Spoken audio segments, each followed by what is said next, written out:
Ce podcast vous est présenté avec la participation de la boutique No Watch. いよいよ決勝戦も大詰めです。ここまで両者ともパーフェクト。互いに一歩も譲りません。さあ山田、ラスト一投パーフェクトなるか。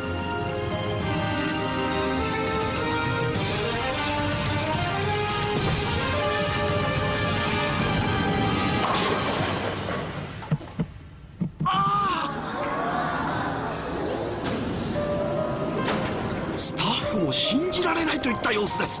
ビデオで確認してみましょう。いやー、綺麗ですよ。さらに寄ってみましょう。一本残ってる。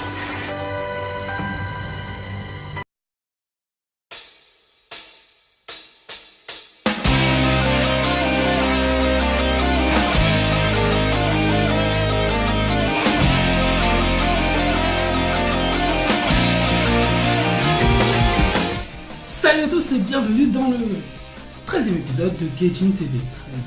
13. Ça fait un peu peur quand même. Oui, c'est vrai. Espérons que ça ne porte pas malheur. Bon, ça va, t'es pas superstitieux à la base. Donc... Non, ça va, on a un chat noir, on va dire, si on était superstitieux. Bon, tout va bien? Oui. Bien. Bon, alors si on parlait du programme. Allez, vas-y. Allez, alors, dans ce podcast, on a une actu assez légère en fait. On a décidé de parler que d'un seul livre. Mais quel livre? Enfin, de l'actu, tout est un peu de l'actu quand même. Oui, tout est un peu de l'actu, c'est vrai, remarque. On parle d'un seul livre, Le Chien Gardien d'Étoiles. On va dire ça, c'est très très bien. Puis, on va faire un très gros zoom sur, je te laisse le dire, sur Le Rouge et le Noir et Les Misérables, donc deux mangas qui sortent aujourd'hui chez Soleil. Donc c'est aussi de l'actu, mais c'est vrai que vu que ça c'est long, on l'a mis en zoom. On l'a mis en zoom, ouais, donc l'adaptation en fait de littérature française en manga, ça c'est pas mal. Et puis alors pour le coup, pour terminer, une rubrique culte, mais alors là, qui me tenait à cœur depuis longtemps, mais si. Et puis là, tous les fanboys me disent, mais enfin, ils en parlent, c'est pas trop tôt. On va parler d'un anime cultissime qui a lancé la vague manga en France, la vague anime, c'est Akira. Ça, je pense que beaucoup de T'as fanboys oublié ta connaissent. maîtresse. C'est-à-dire Ta maîtresse. Ma maîtresse, c'était par la surprise, c'était pour juste après. C'était juste après l'actu en fait, quand je vais lancer le... D'accord, donc on n'en parle pas encore. Non mais Tu feras ton coming out tout à l'heure. Mon coming out. Ok, bon allez. On lance l'actu? Oui. Allez, c'est parti Allez. pour L'actu. l'actu. Bien. Alors dans l'actu, bah oui, effectivement, tu l'as dit. Dans l'actu, je suis obligé de commencer par ma maîtresse. Enfin, ma maîtresse, si elle veut bien de moi, parce que elle me fait un petit peu peur. Alors elle est là. Voilà, magnifique. C'est une statuette de, pour ceux qui connaissent One Piece, de Boa Hancock, une des sept impératrices, enfin une des sept corsaires, capitaine corsaire dans One Piece. Et c'est celle qui est folle amoureuse de Luffy. Alors c'est une statuette qui fait 16 cm, voilà, donc oui, c'est quand même pas trop mal. Moi je trouve que c'est d'assez bonne qualité. C'est vrai qu'on s'attend toujours à des trucs alors c'est Bandai Collector en fait, j'ai oublié de le dire, hein, bandaicollector.fr qui sort ça. Sur le site bandaicollector.fr vous pouvez la trouver. C'est pas mal, je trouve que c'est une belle qualité, et en plus le prix est pas excessif par rapport à ce genre de figurines. Celle-là je crois qu'elle fait 30. Mais après, on a d'autres figurines qui font entre 25 et 35 euros. Pour les fans de One Piece, on trouve un petit peu tout un tas. Tout dépend en fait du personnage. Ouais, tout dépend du personnage. Alors, on trouve aussi des figurines chez Bandai Collector de Dragon Ball. On trouve également du Senseiya. On trouve un petit peu tout. Et franchement, je trouve qu'ils ont bien assuré. C'est pas si mal. Elle est très très jolie. Ouais, elle est bien réussie. Donc, Boa Hancock. Au fait, c'est pourquoi Hancock? Non. Parce que je connais pas trop. Hancock, c'est une marque de pneus très connue au Japon. Donc la oui, pneumatique c'est vrai, est très solide, c'est un peu pour ça. Voilà. Bien, donc c'était juste un petit clin d'œil pour cette statuette. Moi je trouve que c'est pas mal. Les gens s'ils veulent acheter, en tout cas c'est assez récent. Pour une collection, ouais, c'est très... Ouais, pas mal. Et des mises à jour régulières, donc vous pouvez aller sur le site et aller trouver ce genre de figurines. Merci à Bandai. Merci à Bandai de nous avoir fait parvenir. Bien. C'est tout pour la statuette. Maintenant, on va passer à l'actu. La deuxième actu. Et la deuxième actu, on va parler donc du Chien Gardien d'Étoiles. Allez, on avait dit... Je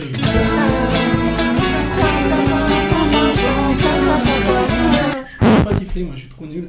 Donc oui, vous avez 30 millions d'amis. Alors, le Chien Gardien d'Étoiles, C'est un magnifique manga. Franchement, un gros coup de cœur. On va faire d'abord la fiche technique basique.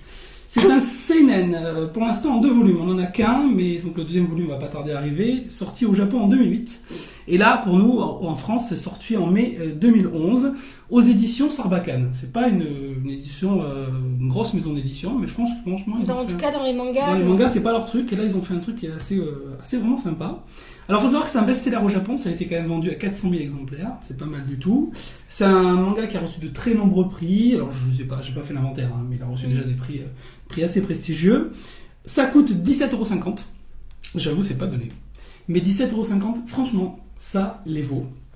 Pour moi, c'est un des meilleurs mangas que j'ai lu cette année. Et donc, j'ai pas peur de le dire. C'est vraiment un très bon manga, un chef-d'œuvre même pour moi, carrément. Allons jusque-là. Alors, le titre japonais, c'est pas Le chien gardien d'étoiles. Le titre japonais, c'est, alors j'essaie de le dire correctement, c'est Oshi Mamoru Inu. Alors, Oshi Mamoru Inu, c'est juste à désigner en fait les personnes qui cherchent à obtenir quelque chose qu'ils n'auront jamais. Un petit peu comme un chien qui regarde une étoile et qui voudrait la posséder et qui n'arrive jamais à l'atteindre. Voilà, c'est un petit peu l'image. C'est très poétique. Alors, c'est une expression qu'on utilise apparemment assez couramment au Japon. Ça, je ne savais pas.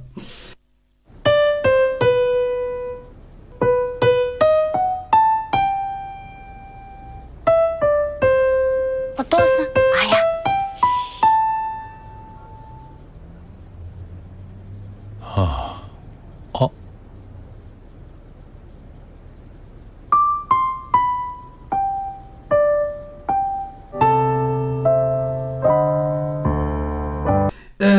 Donc l'auteur c'est Takashi Murakami. Murakami qui est donc l'auteur en fait de petites séries qui ont quand même pas trop mal marché. Il a écrit une série, alors pour ceux qui connaissent, comme Paji, Pomme dans le paradis. C'est un auteur qui est assez connu.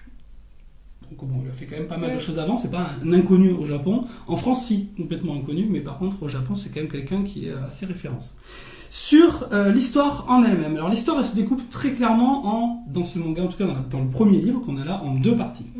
La première partie, j'ai chialé comme une madeleine. Non, c'est à la fin que tu chiales. J'ai chialé, non mais tout le long, j'ai pleuré tout le long. Alors oh si, c'est beau. Moi ça m'a ému, franchement. Non, mais c'est à la fin que tu pleures. Ah mais je pleure tout le temps. Dès le début de l'histoire, j'ai commencé à Mais il regarder. n'y a pas de raison de pleurer au début. Alors oui, oui. Bon, en fait, je vais raconter l'histoire, vous allez comprendre en fait. Ça commence en fait l'histoire par la découverte de corps, découverte de 2 corps, un être humain et un chien, qui sont tous les deux dans une carcasse de voiture. Et en fait, la police découvre dans un champ isolé, en fait, elle découvre les 2 corps. Et en fait, en datant la mort, ils s'aperçoivent que l'être humain est mort au moins 3 ou 4 mois, ou même beaucoup plus, je sais plus. Beaucoup plus avant le chien. Mais les 2 sont morts au même endroit. Ensuite, on fait un flashback dans l'histoire, c'est juste le début, on fait un flashback, et le manga va nous raconter en fait l'histoire de cet homme et de son chien. Et c'est une histoire qui est donc très intéressante, puisqu'en fait, on va voir la déchéance d'un homme, parce qu'on va comprendre pourquoi il en est arrivé là, à travers le regard de son chien, qui lui va s'exprimer régulièrement et va donner toutes ses impressions sur et arrive à son maître d'ailleurs qu'il appelle papa, et le chien lui s'appelle Happy. Magnifique prénom pour le chien. Nos notes s'appellent Happy, il s'appelle pas Jean-Bernard, donc gros spoil. Il s'appelle Happy, donc c'est pour ça. Donc ça c'est la première partie qui nous raconte en fait toute l'histoire de cet homme. Alors on sait déjà qu'il est mort à la fin, je veux dire, donc là je spoil pas, de toute façon on le sait dans les 2 premières pages, hein, donc voilà. Mais par contre ce qui est intéressant c'est qu'on va comprendre pourquoi cet homme est mort et pourquoi son chien est mort à côté de lui. Comment il est mort. Comment il est arrivé là. Alors c'est une très très belle histoire, vraiment magnifique. Je peux pas trop raconter dans les détails, mais on voit toute l'histoire de cet homme, l'amour qu'il a pour son chien, ce qu'il est prêt à sacrifier alors qu'il a perdu sa famille, enfin il a des difficultés avec sa femme, il a des difficultés avec sa fille, il a plus de communication, il a la communication qu'avec son chien. C'est une histoire donc, moi j'arrête pas de mettre des superlatifs, hein, je sais, mais c'est magnifique, c'est sublime. J'ai été très très touché, en tout cas par la première partie de ce manga. La deuxième partie c'est pas mal, c'est complémentaire. En fait c'est l'histoire d'un assistant social qui en fait va être chargé va se charger lui-même, parce qu'au départ c'est pas obligatoire, de retrouver la trace de cet homme et de son chien, de comprendre leur histoire, parce qu'il faut bien savoir que les deux, le chien et l'être humain, il n'y a pas de papier d'identité, il n'avait rien quand il est mort.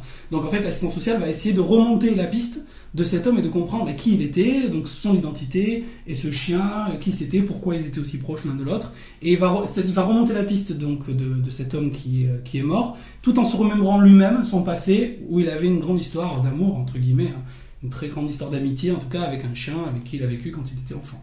Donc voilà la deuxième partie de ce manga. Pour moi c'est super, donc je l'ai dit, l'émotion, ça, c'est vraiment extraordinaire. Ce qui est pas mal aussi, c'est que j'adore l'idée de voir tout à travers le regard du chien en fait. Parce qu'on a l'innocence du chien qui comprend pas forcément le monde des hommes et qui lui le regarde avec tout le temps avec tendresse et avec compassion. Tout le temps. Il n'y a pas un moment où le chien est énervé ou en colère, il comprend pas ce monde des hommes. Et je trouve ça très très beau. Après, ça montre aussi l'amour sans faille souvent des animaux envers les êtres humains.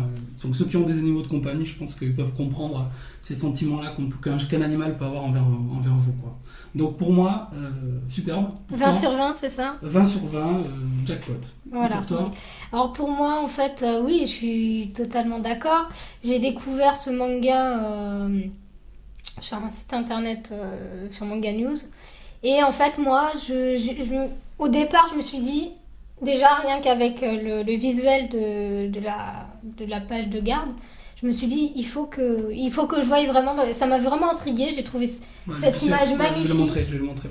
J'ai trouvé cette image magnifique et je me suis dit, ça parle de chiens, j'adore les chiens, je vais voir ce que ça vaut.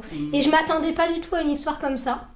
C'est en le lisant petit à petit où j'ai vraiment vu, en réalité, c'est la première fois que je n'ai pas été déçue entre la couverture et l'histoire. Tu vois ce que je veux dire? Tout à fait. C'est quand on regarde ce pauvre chien au milieu des tournesols, parce que les tournesols, bien évidemment, ça veut dire quelque chose dans l'histoire également. Voilà, déjà on est touché rien qu'en regardant la tête du chien, je me suis dit, allez, je me lance, je vais le lire et on va le présenter. Et je suis vraiment pas déçue parce qu'effectivement, c'est une histoire magnifique entre l'amour d'un animal et du maître, parce que le maître attache énormément d'importance à son chien, il donnerait sa vie pour lui. C'est magnifique. Ouais. Et c'est magnifique, c'est tout simplement merveilleux. Et il a, en plus ce chien, c'est un chien japonais, c'est ça? C'est toi qui m'y connais? Je m'y connaissais. C'est pas les races japonaises hyper connues? Je me rappelle plus. Sincèrement, je m'y connaissais, mais maintenant Et il sort en film. Il est sorti en film au Japon. Il va sortir, c'est ça, hein? Il va sortir cet été. Il va sortir cet été en film au Japon. On espère qu'une maison d'édition française aura la bonne idée de le sortir en DVD en France. Oui. Et en plus, Sarbacane, il faut savoir qu'à la base, d'après ce que j'ai vu sur le site internet, c'est une maison d'édition essentiellement centrée sur les livres d'enfants. Et c'est pareil, c'est une histoire qui peut être lue par un enfant à partir de 6 ans, c'est à leur portée. Et ça montre vraiment, c'est une leçon de vie à un enfant. Et c'est magnifique, c'est merveilleux. Ça permet aussi à l'enfant de se rendre compte qu'un chien, c'est pas un objet, c'est pas un jouet. Et que voilà ce que peut ressentir un chien. Tout est dans ce livre. Donc c'est merveilleux. Moi, j'ai vraiment adoré. J'ai pas pleuré comme toi, je l'avoue. Parce que moi, il m'en faut un peu plus. En le lisant tout le temps, je disais, mais c'est trop beau, c'est trop triste. Moi, j'ai pas pleuré comme une madeleine, mais ça m'a quand même pris au trip. Bien. C'est merveilleux. Très bien. Et avant de passer à la rubrique Zoom, je propose aux podcasteurs qui nous ont regardés de comptabiliser le nombre de fois où on a dit magnifique et merveilleux. Je pense qu'il doit avoir un bel compte à faire. Alors, il y a 14 merveilleux, 12 magnifiques. Bon, à eux de voir. Voilà. Tu feras le compte. Je sais pas, mais ça va être spectaculaire. Non, je vous conseille. Donc, merci aux éditions Sarbacane. Oui, merci aux éditions Sarbacane. Ce livre. Très bien. Bon, maintenant, on peut passer donc à la deuxième rubrique. La rubrique Zoom. Donc la rubrique Zoom, c'est moi qui l'a fait aujourd'hui, toute seule, comme une grande. Ouais, je vais non, je reste, pardon. Vas-y. Non, tu restes. Non, s'il te plaît, sinon il va y avoir un vide. Du coup, je vais parler à qui? À un mur? Non. Bon, vas-y. Donc, je vais commencer par présenter Le Rouge et le Noir de Stendhal, qui est sorti, qui a été adapté en manga chez les éditions Soleil. Et en fait, pour ceux qui ne connaissent pas ce livre, c'est l'histoire de Julien Sorel, qui à la base est un roturier, donc qui n'a pas beaucoup d'argent, qui n'est pas issu d'une grande famille. Il a qu'une chose dans sa tête, c'est devenir riche, populaire, être un peu dans la noblesse. Il aimerait ressembler en fait à à Napoléon, parce qu'il est, il est fan, voilà, c'est son idole, il est fan de Napoléon. Et donc tous ses choix dans sa vie se feront uniquement avec cet objectif. C'est qu'il va jamais réfléchir vraiment à ce qu'il a envie lui. Il va réfléchir à qu'est-ce qui pourrait me rapporter de l'argent, qu'est-ce qui va pouvoir me rapporter de la notoriété. Donc ça va être par rapport à son métier, à son futur métier. Ça va être le choix sentimental avec une femme. Et bien entendu, on sait que on s'aperçoit très vite qu'effectivement il va s'empêtrer dans une merde pas possible, on va dire. Et ça va être extrêmement dramatique et il va se rendre compte très rapidement, enfin très rapidement non, dans le manga très rapidement, mais il faut savoir que c'est un livre qui est assez lourd. Mais il va se rendre compte qu'effectivement le plus important c'est pas forcément l'argent ni la notoriété, c'est vraiment les choix personnels. Puis l'amour quoi. Donc c'est un livre qui est composé de 550 pages. Il a été adapté par les éditions Soleil dans un seul tome seulement, à 192 pages. Moi j'ai trouvé que c'était très bien résumé, parce qu'il y a quand même un écart. On imagine bien que, si tu veux, c'est vraiment résumé un maximum dans le manga. Mais c'est quand même très bien écrit, très bien. L'histoire est bien résumée et c'est très bien pour découvrir, pour ceux qui connaissent pas cette histoire. D'accord. C'est bon. Oui. Ça cherche, tu vois, moi ça m'a donné envie de lire le livre. Non. Moi si, Non, ça moi, m'a donné envie, mais bon après je te dirais que moi chez Stendhal c'est juste indigeste, mais après le manga c'est pas mal. Vas-y continue. C'est oui, ouais. Pour ceux qui sont comme Christophe ou qui sont un peu réticents à la lecture, parce que tu dis que c'est indigeste, pourquoi par rapport au... Non, je t'expliquerai après, moi je trouve que c'est beaucoup trop... Il y a trop de digressions dans les romans Stendhal ou Hugo, tout ça. Oui, voilà. C'est pour ça. Bon, c'est très bien pour ceux qui veulent découvrir les grands classiques de la littérature française. En tout cas, la Stendhal, le Rouge et le Noir, ça a été très bien résumé. Moi, ce que j'ai apprécié, c'est qu'à chaque fois qu'ils changent... Parce que bien évidemment, ils changent des petits trucs dans l'histoire, c'est pas 100% identique, mais ils ont quand même la politesse de l'écrire. En bas de page, ils écrivent dans l'œuvre originale, il ne se passe pas ça. Donc ça, j'ai trouvé cette initiative très bien. La lecture est très fluide, le dessin est très bien. Je rappelle qu'il y a quelques mois, en fait, les éditions Soleil avaient adapté Le Capital. Enfin, Soleil reprend ce qu'a fait Express. En oui. fait. Ouais, c'est ça, voilà. Ils ont adapté. Oui. Ça, c'est Express au Japon et après Soleil traduit. Oui, Express. Enfin, bon, oui, c'est japonais à la base. Oui. Mais ils ont déjà adapté ce genre de grande littérature avec Le Capital. Ça a très bien marché. Et là, voilà, c'est de la très bonne qualité. C'est aussi bien que Le Capital, parce que nous, on avait adoré, on l'avait présenté aussi. Et là, c'est pareil, j'ai pas été déçue par ce choix-là. L'histoire est prenante. Bon, après, faut aimer ce genre d'histoire. Ça reste, c'est pareil. Bon, toi, t'as pas aimé. Vas-y, dis-moi pourquoi. Non, tu rigoles. Alors, mais après, tu veux faire Les Misérables avant ou... Non, on va faire petit à petit. Oui, on va séparer. Mais en fait, j'avais le même commentaire en fait sur le Rouge et le Noir et Les Misérables, mais bon, je vais te le dire sur le Rouge et le Noir, c'est pareil pour moi. En fait, je trouve l'idée géniale. En fait, au contraire, j'ai adoré parce que ça m'a permis, et je fais partie de ces gens qui ont été traumatisés au lycée par des lectures Balzac, Zola, etc. Des lectures toujours des gros pavés qu'on nous imposait de lire. J'ai adoré ces œuvres. Je pense à Zola que j'avais dévoré, mais ces œuvres-là, je trouve souvent que c'est indigeste parce que il y a beaucoup de détails, beaucoup de digressions. C'est des auteurs comme que ce soit Stendhal ou Hugo. Avec du vieux français, c'est ça? Non, pas forcément, non, pas du tout. C'est des auteurs en fait qui ont des tendances à être aussi un peu documentalistes, enfin documentaires. C'est-à-dire qu'ils présentent en même temps la société de leur temps, donc ils se permettent de très grandes digressions. Et puis il faut savoir que des fois c'était publié dans des journaux, ce qui explique pourquoi c'est très long à suivre, c'est des histoires à suivre sur des longueurs interminables. Et là, le manga m'a au contraire complètement réconcilié avec l'œuvre, parce que l'esprit de l'œuvre est complètement respecté. J'ai trouvé ça très intéressant et génial d'adapter ça en manga. Je trouve ça du coup beaucoup plus accessible. L'esprit de l'œuvre est complètement respecté. On comprend bien les tenants et les aboutissants. Comme tu le dis, même s'il y a 2-3 digressions, et même s'ils sont obligés de changer 2 ou 3 trucs du scénario, à la limite c'est pas grave s'ils respectent l'esprit. Et ça, je trouve que c'est une très très bonne adaptation et je le conseille à tous ceux qui sont fâchés avec la littérature française, parce que franchement c'est très très bon. Voilà.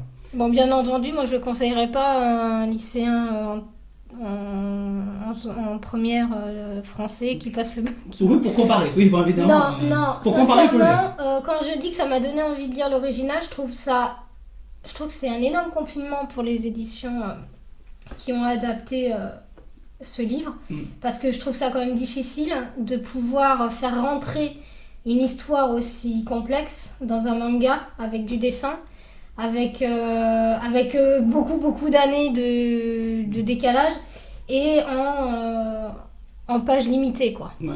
Donc voilà, moi c'était mon objectif, c'était je lis ce livre pour voir s'il me donne envie de réellement connaître l'œuvre originale.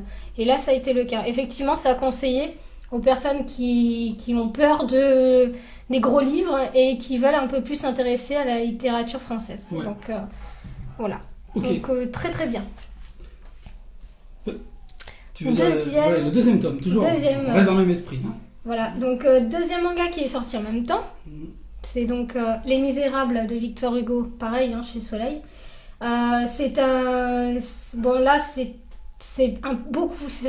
très très gros pavé parce que c'est 2400 pages, c'est en plusieurs volumes, c'est ça? Ouais, c'est ça, oui. Et là, pareil, un manga, 192 pages. Donc là, on va plus se recentrer sur l'histoire de Jean Valjean, qui, je le rappelle, est c'est un personnage qui a été envoyé en prison pendant 19 ans pour avoir volé une miche de pain. Moi, déjà, quand j'ai lu ça, C'est niqué, Jambert. Ah non, voilà. Et en sortant de prison, en fait, faut savoir qu'il a volé le pain parce qu'il était en famine. Hein. Il l'a pas volé parce que c'était un bandit.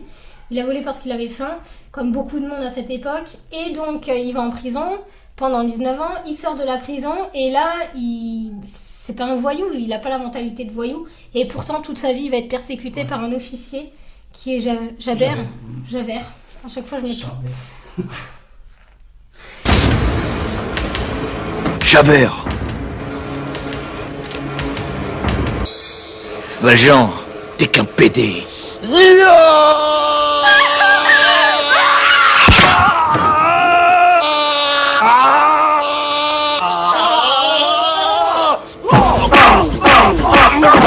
Et donc voilà, c'est l'histoire de ce personnage et il va rencontrer la mère de Cosette qui va mourir. Et il va essayer d'aider cette petite fille qui est prise entre des mauvais... Enfin, qui a été élevée dans une maison... La famille des Thénardier. Voilà, qui n'ont pas été très gentils avec elle. Qu'est-ce que je vous sers? Cosette. Désolé, mais on n'a plus ça ici.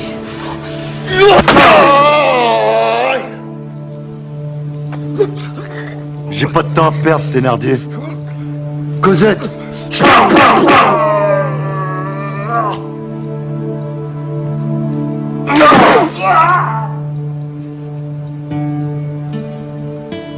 Cosette.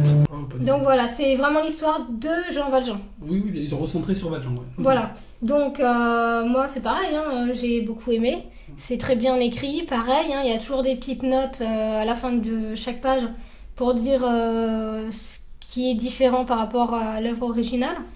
Donc voilà, non, c'est très bien, ça résume très très bien. Et puis moi ce que j'ai aimé, c'est que ça reste fidèle, quoi.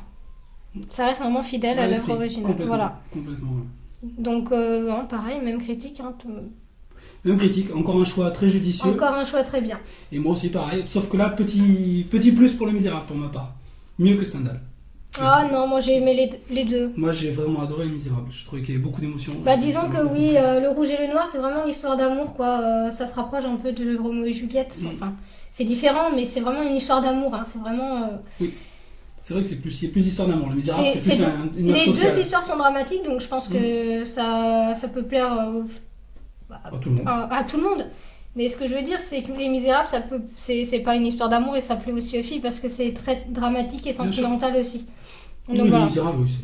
Et en fait, oui, dans le roman, ils insistent aussi sur l'histoire d'amour Marius Cosette, mais là, oui, c'est mais plus là c'est survolé l'histoire. Hein. On la voit quand même, mais c'est survolé. Ouais. Alors juste pour préciser, ils ont décidé de continuer sur cette lancée-là, donc c'est génial. Ils vont adapter donc La guerre épée de Tolstoï et Recherche du temps perdu de Proust. Voilà. Donc, pour ceux qui sont encore un peu réticents, dans le dernier Animeland, qui est celui-ci, Ouais. il y a un article qui est bien fait, qui résume bien le manga, qui présente les deux mangas. Et c'est très bien, c'est pareil, l'article est très bien là-dessus. Donc voilà. Non, oui, je l'ai lu, j'ai trouvé ça intéressant aussi, un bon point de vue. Voilà. Très bien. T'as des commentaires à rajouter sur Les Misérables? Non, je suis comme toi, je trouve au contraire, ça marche. Je te dis, c'est une réconciliation complète avec l'œuvre d'Hugo, ça y est. D'accord. C'est vrai. Non, Il m'a fallu 20 ans, mais ça y est, j'ai digéré mon traumatisme de première, ça y est, c'est fini, je suis guéri. Merci aux éditions. ça donne pas envie de lire l'original, franchement. Moi je l'ai lu en partie, mais j'ai arrêté. C'est-à-dire que quand ça devient trop lourd, ça me saoule. Donc les digressions de 40 pages pour me décrire une porte, là c'est plutôt Balzac. Mais enfin bon, c'est un peu le même genre. Quoi. Non, mais c'est très bien, je le conseille. Merci aux éditions Soleil. Aussi. de nous Encore. avoir envoyé, décidément. Non, on n'est pas payé par eux pourtant, mais bon, ils sont sympas.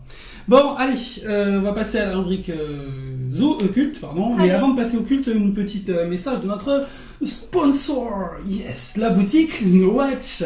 Alors, la boutique No Watch, vous savez qu'à l'occasion du Geeking 100, oui, le Geeking 100 qui va sortir quasiment d'ailleurs en même temps que Peut-être. que Gaijin TV. D'ailleurs, je pense qu'on va se faire jarter, tu sais, d'une carrousel. Gaijin TV dégage, ça va être Geeking 100 en une. Et à l'occasion du Geeking 100, en fait, un superbe t-shirt dessiné par les auteurs de la BD Les Geeks ont fait un t-shirt collector qui est en vente dans la boutique. C'est donc une édition limitée. C'est disponible jusqu'au 19 juin seulement sur la boutique depuis le site No Watch. Donc, et pour fêter ça en plus, trop cool, les frais de port sont offerts, gratos. Il est vraiment super. Ouais. Franchement, il est super. La DeLorean et puis nos quatre comparses de Geeking là-dedans, ça gère bien. Voilà. Et ensuite, deuxième occasion toujours pour faire plaisir, enfin pour aider No Watch également dans cette boutique. Vous pouvez avoir, alors je vous lis le message, vous pouvez avoir un t-shirt unique et l'envie de tous, celui qu'on appelle la chapelle 16 de No Watch carrément. C'est le pack Silver Class. C'est beau, hein, Silver Class, qui lui aussi sort en quantité limitée. C'est un t-shirt en fait avec flocage argent et badge en métal. Donc ça parle de uniquement, c'est un t-shirt sur le thème No Watch. Je sais plus. Oui, c'est que ça, c'est que No Watch. Hein. C'est ça. Alors un trésor exceptionnel, distribution exceptionnelle, parce que ce pack n'est pas disponible sur la boutique, mais uniquement en précommande. Alors vous faites la précommande sur le site nowatch.net, vous imprimez votre billet Silver Class. D'accord. Bon, faut une imprimante aussi. Voilà, pas d'imprimante aussi, voilà. Oui, c'est clair. Bon. Et vous vous rendez à la Comic Con. Et oui, parce que vous vous rendez à la Comic Con à Paris pour recevoir votre pack en main propre. Oui, ce sera donc Jérôme Kainborg, ou Christophe Pansol, ou Cedric Bonnet, enfin une des stars de No Watch, qui vous remettra en main propre votre t-shirt, donc sur le stand de la Comic Con. Voilà. S'il en reste, on pourra peut-être l'envoyer, mais ça c'est pas sûr. Donc merci à vous et merci aussi à la boutique No Watch. Voilà. On passe maintenant à la rubrique, la dernière. Oui, vas-y. Allez, on passe à la rubrique culte. Donc, dans la rubrique culte, là pour le coup, je dis on est dans le cultissime, j'arrête pas de le dire, mais on est donc effectivement, je vais vous parler de Akira. Alors attention, on va essayer de resituer. Je vais parler de Akira, l'anime. Je vais pas trop insister sur les livres parce que les livres aussi pour moi sont cultes. Je vais quand même je vais donner quelques mots sur le manga. Alors, les mangas en fait sont parus chez Glénat, la série Akira. Elle est parue chez Glénat dans les années 90. Il faut savoir que c'est une série originale qui date de 1982 au Japon. À l'époque, c'était une des séries les plus longues. Hein. C'était une des séries records. Alors depuis, tu parles. Depuis Akira, ça a été largement dépassé par d'autres grandes des séries qui sont des romans fleuves. Mais c'était une très très longue série. Il y a eu beaucoup de rééditions, des relures, et puis là récemment, en fait, il y a quelques années déjà, Glénat s'est décidé en fait à réimprimer en fait Akira dans le sens de lecture japonais, parce qu'au départ, petit truc original, quand je l'avais acheté, les premières relures de Glénat, elles étaient colorisées et mises dans un sens de lecture européen. Et au départ, avant les relures, ça apparaissait dans des fascicules qui faisaient à peine une trentaine de pages et qui étaient distribués dans les kiosques à journaux. Et en fait, c'est ça qui m'a permis, d'ailleurs c'est les fascicules que j'ai achetés dans les kiosques à journaux qui m'ont permis de découvrir Akira. Et ce qui est pas mal aussi, c'est comme c'était tous dans le même sens, tu sais, c'est l'originalité, comme c'est fait par transparence, en fait, tous les héros sont gauchers. Ça, j'adore à chaque fois, ils sont tous gauchers. Ah bon ? Sauf les gauchers qui sont droitiers du coup. Mais ça c'est pas mal. Alors tu dis, mais ils sont tous gauchers, c'est normal ? Mais oui, C'est fait par transparence. Alors ouais, parce qu'en fait, les Glénat s'est pas pris la tête, ils ont repris ce qui a été fait aux États-Unis en fait. Ils ont fait la même chose, ils ont copié-collé. Alors, maintenant parlons que de l'anime. Alors oui, je vais pas parler du nombre de volumes, mais je crois que c'est 6 gros volumes reliés. Et autrement, c'était 14, il me semble, volumes, les premiers volumes qui étaient sortis. Bon. Le film. Alors le film est sorti en 90, si je me souviens bien, et il est sorti presque, j'allais dire, dans l'anonymat. En tout cas, moi je vais vous raconter une anecdote. Allez, 36, je raconte ma life.com. L'anecdote, c'est que moi j'ai été à la première d'Akira, avec déjà fanboy. J'ai été à la première et je me rappelle que c'était à l'UGC à Bordeaux. Et en fait, il y avait le cinéma avait mis en place, avait donc mis ça en première, comme tous les films, un mercredi après-midi. Et ils avaient pris une salle, mais alors je vous dis pas, la salle la plus rikiki du cinéma. La salle où il y avait genre 90 places. À côté, vous aviez les méga salles, vous aviez 300 ou 400 places. Et je me rappelle qu'ils ont vendu les 90 places et que ces couillons, ils ont continué de vendre des places. Résultat, moi j'ai eu de la chance, je suis arrivé dans les premiers et encore, je me suis retrouvé genre au 4e ou 5e rang assis.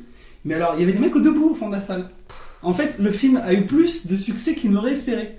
Ouais, mais tu fais pas rentrer des gens, tu les laisses pas debout, quoi. C'était l'époque où on faisait... moi j'ai connu ça, c'était l'époque où on faisait asseoir des gens par terre dans les cinémas. Ils vendaient des places.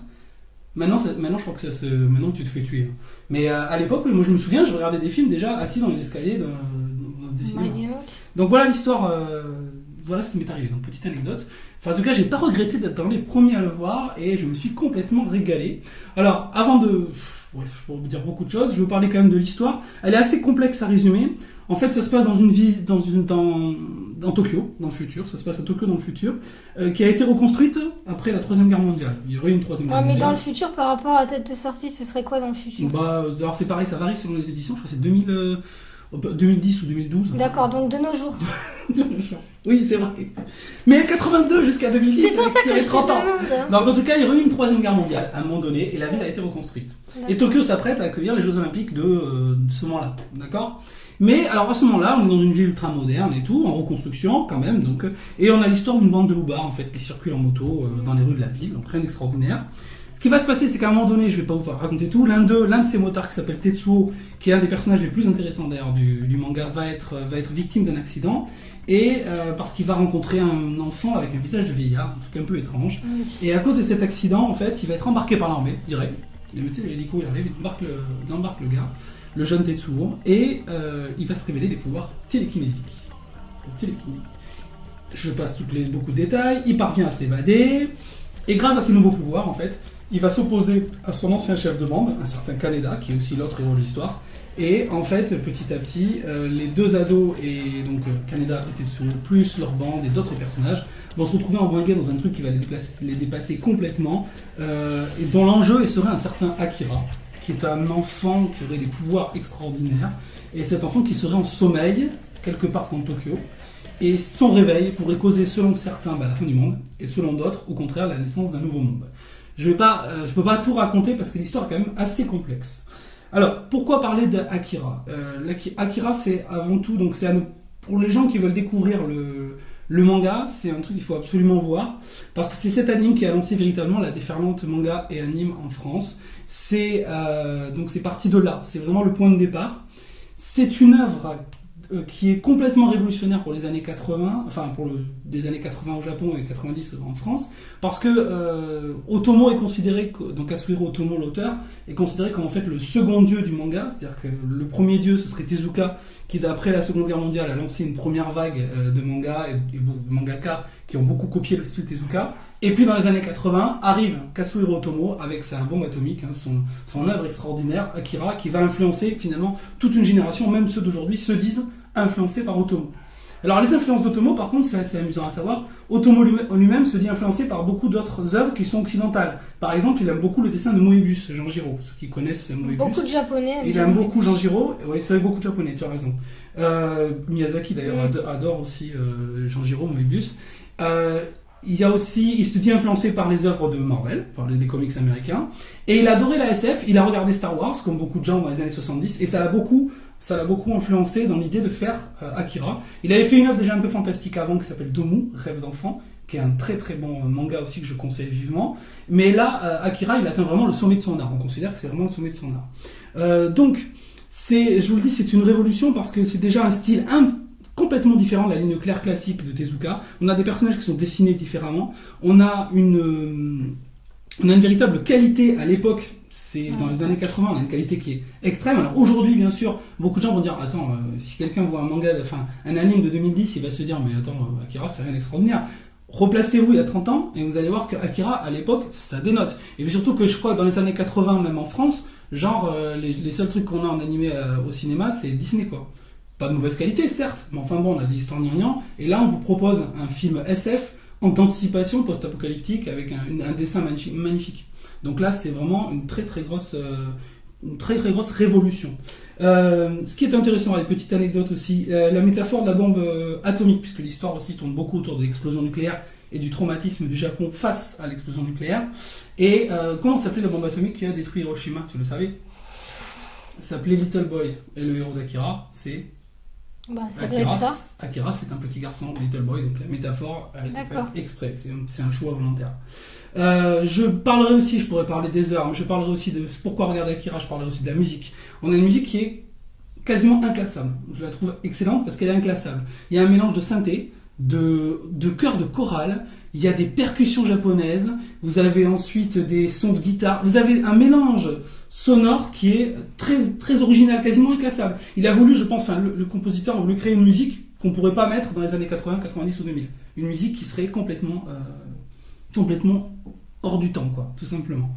Il y a beaucoup de choses aussi à dire en bien sur Akira. Je parlerai pour terminer, parce que je pourrais encore te dire des heures, le personnage de Tetsuo, qui pour moi est sans doute un personnage qui est le plus intéressant. C'est un personnage qui est très poussé au niveau psychologique, un enfant traumatisé par l'abandon, etc., et qui ensuite va se retrouver avec des pouvoirs qui le dépassent, un enfant qui a toujours été rabaissé, qui ensuite va se retrouver avec des pouvoirs extraordinaires, il va vouloir s'en servir, il va vouloir s'imposer, mais en même temps il reste vulnérable, on le voit dans ses différentes mutations à la fin. C'est un personnage qui est vraiment à découvrir.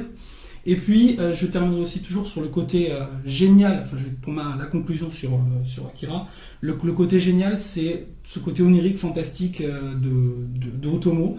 Je donnerai juste un chiffre. Dans le manga, la destruction de la ville de Tokyo au milieu du manga, elle est dessinée sur 30 pages. C'est-à-dire que pendant 30 pages, vous avez des immeubles qui se cassent la gueule. C'est-à-dire qu'il a voulu en fait faire une énorme fresque de cascade, une apocalypse dessinée sur 30 pages. C'est assez original d'avoir fait ça chez Osé. Imaginez le mec, il achète son fascicule et il se retrouve avec 30 pages sans un texte, juste des meubles qui s'effondrent. Alors dans le manga, dans l'anime, ça le rend un peu moins. C'est un peu le défaut que je donnerais à l'anime. Bon, mais en 2 heures en même temps, ils ne peuvent pas raconter l'immense histoire qui est racontée dans le manga. Voilà, donc je vais pas continuer davantage. Mais pour toi, donc qui a découvert Akira, l'anime, tu as pas lu le manga, qu'est-ce que tu en as pensé? Comme tu l'as dit, il faut se replacer dans le temps. Mhm. Étant né en 1987, tu peux bien comprendre que je ne peux pas me replacer dans le temps. Donc je vais avoir la même critique que j'ai fait pour le film Les 7 Samouraïs. Oh, tu vas te faire tuer! Non, je rigole. Je me suis pas fait tuer pour Les 7 Samouraïs. Non, la seule... Voilà. Déjà, premièrement, sincèrement, il faut avoir lu les mangas. Ouais. Mais non, mais Il faut avoir lu les mangas pour comprendre l'histoire. Oui. C'est une histoire extrêmement complexe. Ça, c'est vrai. Niveau visuel, comme tu l'as dit, pour l'époque, c'est certainement excellent. C'est la révolution. Maintenant, est-ce qu'on peut demander à quelqu'un de 20 ans de regarder... Enfin oui, par curiosité de regarder, mais il n'aura pas la même critique forcément que quelqu'un né dans les années 70. Parce que, enfin, comment te dire, je peux pas critiquer parce que je suis pas de cette année-là et que je n'ai pas découvert ni pire ni meilleur. Disons aussi que tu n'as pas découvert le manga avec ça. Et je n'ai pas découvert. Le déclencheur. Voilà, c'est ça. ça. A été déclencheur je de beaucoup pense de passion. que je ne peux pas, avec les mangas que je lis en ce moment, je peux pas dire que ça m'a accroché avec les animes que j'ai regardés. Je peux pas dire que je suis restée bloquée parce que justement, je suis d'une génération un peu plus évoluée au niveau des animes, au niveau des mangas, et je peux tout simplement pas... J'ai pas envie de dire que c'est nul, mais ça m'a pas accroché. Je suis pas le public visé. Je pense que le public visé, c'est effectivement quelqu'un de ta génération. Non, mais ce que je veux dire... Voilà, et... non, shonen, c'est même, je sais plus. Non, mais Regarde le dessin animé, je l'ai pas regardé entier, quoi. Et puis c'est dur parce qu'on a du mal à rentrer dans l'histoire. Parce que comme je t'ai dit, sincèrement, c'est complexe hein, quand même. C'est le défaut de l'animé, je te l'ai dit. C'est extrêmement complexe. Moi, j'ai rien compris. Dans les 15 premières minutes, j'étais à la ramasse. Et en plus de ça, t'as un dessin qui te plaît pas. Pourquoi ? Parce que c'est vieux. C'est vieux. Pour l'époque, c'était très bien. Pour l'époque, c'était très bien. Je peux même pas dire je suis d'accord avec toi, j'en sais rien.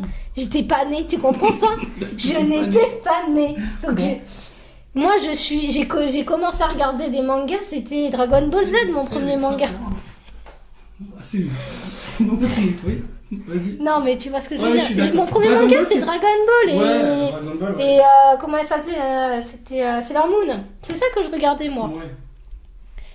Voilà, donc non, je vais pas critiquer parce que pour l'époque, c'est révolutionnaire. Je te crois. Maintenant, pour moi, avec ce que je regarde aujourd'hui, j'ai pas envie de découvrir. Je te dis, aujourd'hui, il y a des animes d'extrême qualité. Quoi. Voilà. Pourtant, moi, il y a un truc qui a fait tilt dans ma tête, c'est que regarde Perfect Blue. C'est vieux et j'ai adoré. Ouais. Là, il n'y avait rien pour que je reste assise sur mon canapé. L'histoire, elle est très complexe. J'ai pas lu les animes, les mangas. Le dessin, c'était... Bon, d'accord. Bref. Satoshi Kon, en fait, il a travaillé avec Tomodachi, parce qu'il parle de Perfect Blue. Voilà, donc non, c'est pas de mon époque, je suis désolée. Bon, voilà, vous aurez donc deux points de vue. Le point de vue du fanboy. Donc, pour quelqu'un comme toi qui a lu les mangas... Oui. Et qui a apprécié, l'anime. Qui a pas vu l'anime, bah je le conseillerais. Oui.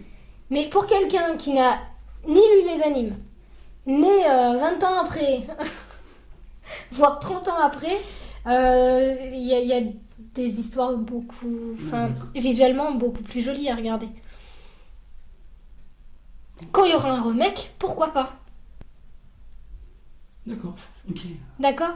Ouais. Non, sincèrement, je pense que j'y reviendrai certainement, mais il faut avoir lu les mangas, quoi. Faut connaître l'histoire avant de regarder le film. T'es d'accord ? Là, par contre, c'est vrai que ça permet de mieux comprendre certaines choses. Moi, Ouais. Voilà. Ok, bon. Donc, voilà, je vais pas dire que c'est nul, mais je vais pas dire que j'ai été accrochée, parce que tout simplement, c'est pas de mon âge. Enfin, il y a un décalage, quoi, merde, je sais pas comment le dire, mais... Bon, on va arrêter là, hein. Voilà. D'accord. Bon, allez, donc, qu'est-ce que je voulais dire ? Donc, voilà, avant de terminer, vite fait, tiens, laissez-nous des commentaires sur iTunes, on aime bien, et d'ailleurs, on essaiera d'en commenter les commentaires, j'adore. On essaiera d'évoquer quelques-uns. Alors, il y en a un qui m'a pas mal plu, alors je sais pas où est-ce qu'il est, voilà, ça y est, c'est effacé. C'était, voilà, l'avis des utilisateurs, quand tu veux, ça marche pas, c'est pas grave. C'était l'avis de Rip7 qui avait mis, en fait, qui avait mis des compliments, en fait, sur le podcast, et qui avait demandé, en fait, à propos, qui est ce Cédric B qu'on entend un petit peu dans tous les podcasts Noël. Donc, il est pour toi, celui-là, Cédric. Mais qui est-il ? Est-ce qu'il se clone ? Est-ce qu'il est... il est raillé, on sait pas. Donc effectivement, c'est peut-être le même. Et j'aime bien la phrase, c'est le Alfred Hitchcock du podcast. Je pense que ça va lui faire plaisir. Voilà. Ouais. Bon, il y en a d'autres commentaires, on en parlera. Ok, très bien. Bon, ben voilà, on va terminer sur ce podcast numéro 13. Oui. Donc ok, et on se retrouve donc dans pas longtemps. Bon, non. L'épisode numéro 14. Allez, à plus.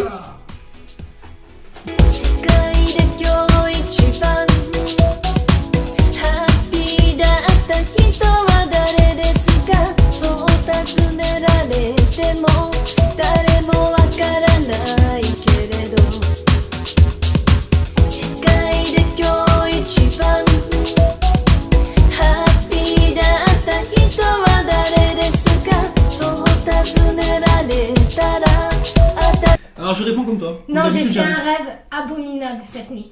Abominable. Ça a tourné 24 minutes ou 25 minutes. Oh, bien. Et puis la dernière rubrique, les restes. J'ai rêvé en fait qu'on était premier du classement iTunes. Oh, le rêve qui tue. Attends, écoute. Vas-y, c'est pas mal. Et qu'en fait, une journaliste, je sais pas, qui m'a croisée dans la rue, elle voulait m'interviewer là, a été pressée. Et en fait, elle m'annonce que en réalité, iTunes a trafiqué les classements parce qu'ils avaient... Attends, l'argument de faire pourquoi parce qu'ils avaient trop de peine pour moi. Non, alors, on a trop de la peine, on va les trafiquer en fait. On va les mettre en tête. Oui, fais pitié. Ils avaient pitié. Ils ont dit, bon, allez, on va les aider. Puis Magali, on va l'aider, on va la mettre en haut du classement. Et donc, du coup, elle a dit ça dans son JT, là, de TF1, là. Alors, Magali fait trop de peine. Sur TF1. Magali fait trop de peine. Alors, Du coup- le trafic, le classement iTunes. Ouais. Hein Pire que l'affaire DSK, tu sais, la une, c'est le ching. Ça, c'est pas mal. Donc, voilà. Ouais, ok. Bon, on va passer à la dernière rubrique alors. C'est bon, tu me diras quand t'es prêt. Je me suis greffé la caméra à la main. Je te plains parce qu'elle doit peser à peu près une. Ah ouais, ça me coupe le sang. Ouais, c'est horrible.